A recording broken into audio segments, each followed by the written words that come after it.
Žiūrėkite, čia yra 250 gramų ant metro. Jinai yra tanki ir žinokit, kad praktiškai pro ją nepraeina šviesa. Ir tai yra puikiai sąlyga, kad būtų kuo mažiau piktžolių.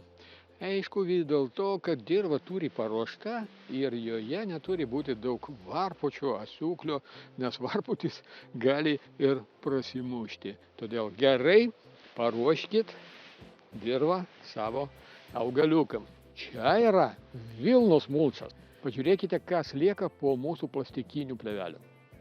Ir tas plėveles po to reikia priduoti. Antrą kartą jau nepanaudosi, nes ten daug skylių ir taip toliau. Reikia tą plėvelę kažkur priduoti į stambių atliekų aikštelę ir tą plėvelę prie savęs priaugina daug šaknų. Mes ištraukiam ją su dirva ir jinai sveria nemažai. Vilna apsaugo ir dirvą nuo perkaitimo, ir uogos ant jos niekada neišsikeps. Ir dar vienas labai svarbus vilnos privalumas. Pasirodo, kad vilnos nemėgsta šliūžai.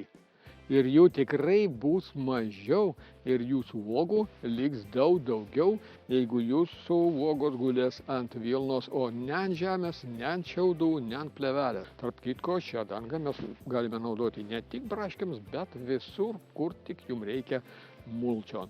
Pirkite, užsisakykite, atsiųsime greitai, sodinkite ir mėgaukitės sodinkavimu. Sėkmės!